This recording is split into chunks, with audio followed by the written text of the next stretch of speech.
Henry media ಯಾವುದೋ ರಾಜ್ಯದಲ್ಲಿ ನಡೀತಾ ಇದ್ದಂತ ಸೈಮಾ ಅವಾರ್ಡ್ಸ್ ನಮ್ಮ ಕರ್ನಾಟಕ ರಾಜ್ಯದಲ್ಲಿ ನಡಿಬೇಕಂತೇಳಿ ನಮ್ಮ ಕರುನಾಡ ಜನತೆ ಕನ್ನಡಿಗರು ಮುಖ್ಯ ಅಂತ ಹೇಳಿ ಕನ್ನಡ ಭಾಷೆಗೋಸ್ಕರ ನೂರಾರು ಕನ್ನಡ ಸಿನಿಮಾದಲ್ಲಿ ಚಿತ್ರಗಳನ್ನ ಮಾಡ್ಕೊಂಡು ಯಾವುದೇ ಪರ ಭಾಷೆಗಳಲ್ಲಿ ಅವಕಾಶ ಸಿಕ್ಕಿದ್ರು ಸಹ ಹೋಗುದಿರಾ, ಮಾರಾಟ ಆಗದಿರಾ ನನ್ನ ಕರುನಾಡ ಜನತೆ ಇಂಪಾರ್ಟೆಂಟ್, ನನ್ನ ಕನ್ನಡಿಗರು ಇಂಪಾರ್ಟೆಂಟ್, ನನ್ನ ಸೆಲೆಬ್ರಿಟೀಸ್ ಇಂಪಾರ್ಟೆಂಟ್ ಅಂತ ಹೇಳಿ ವಯಸ್ಸು ಅಂತರಂಗ ಇಲ್ದಿರುವಂತ ಅಭಿಮಾನಿಗಳನ್ನ ಸಂಪಾದನೆ ಮಾಡಿರುವಂತ box office Sultan challenging star Darshan ನ ಈ ಆಳಿಸುವಂತ ಜನರು ದರ್ಶನ್ ಅವರು ಎಲ್ಲೂ ಸಹ ಜಾತಿ ಭೇದ ಭಾವ ಮಾಡ್ದಿರ, ನಾನು ನನ್ನದೇ ಅಂದಿರ, ನಮ್ಮ ಕನ್ನಡ ಒಂದೇ ಭಾಷೆ, ನಮ್ಮ ಕನ್ನಡ ಒಂದೇ ಜಾತಿನ ಚಾಲೆಂಜಿಂಗ್ ಸ್ಟಾರ್ ದರ್ಶನ್ ನ ಆಂಧ್ರದಿಂದ ಬಂದಿರೋನು ನಾಯ್ಡು ಅಂತ ಹೇಳಿ ಈ ಆಳಿಸಿದಂತ ಕೆಲ ವ್ಯಕ್ತಿಗಳು ತಾವು ಸಹ ಆರೋಪಿ ಸ್ಥಾನದಲ್ಲಿರೋರೆ.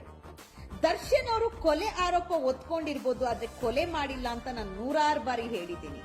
ಆರೋಪ ಯಾರ ಮೇಲೆ ಇಲ್ಲ, ನಾವು ದೇವರೇ ಇಲ್ಲ ಅಂತ ಹೇಳಿ ನಂಬ್ಕೊಂಡು ಹೋಗುವಂತ ಗರ್ವರಿರುವಂತ ದೇವಸ್ಥಾನದ ಮೇಲೇನೆ ಕೇಸಸ್ ಇರುತ್ತೆ ಅಂದ್ರೆ ಇನ್ನು ನಾವು ಮನುಷ್ಯ ಯಾವ ಲೆಕ್ಕ? ನೀವು ಒಂದು ವ್ಯಕ್ತಿ ನೂರಾರು ಜನನ್ನ ಆಳಿಸಬಹುದು, ಆದ್ರೆ ಆ ನೂರಾರು ಜನ ನಿಮಗೆ ತಿರುಗಿ ಬಿದ್ರೆ ಏನಾಗತ್ತೆ?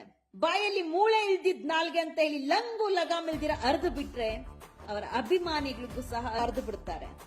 ಯಾರೋ ಒಬ್ಬರು ನಿಂದಿಸಿದ್ರೆ ಅದಕ್ಕೆ ದರ್ಶನ್ನೇ ಹೊಣೆ ಅಂತ ಹೇಳಿ ದರ್ಶನ್ ಟಾರ್ಗೆಟ್ ಮಾಡಿ ಅಷ್ಟು ಆಳಿಸಿದಂತ ವ್ಯಕ್ತಿ ಒಳ್ಳೆ ಸಮಯ ಇವಾಗ ನಿಮಗಿರ್ಬೋದು, ದರ್ಶನ್ ಅವ್ರಿಗೆ ಕೆಟ್ಟ ಸಮಯ ಇರ್ಬೋದು, ಆದ್ರೆ ಪ್ರತಿಯೊಂದು ಕೆಟ್ಟ ಸಮಯದ ಹಿಂದೆ ಒಳ್ಳೆ ಸಮಯ ಬಂದೇ ಬರುತ್ತೆ.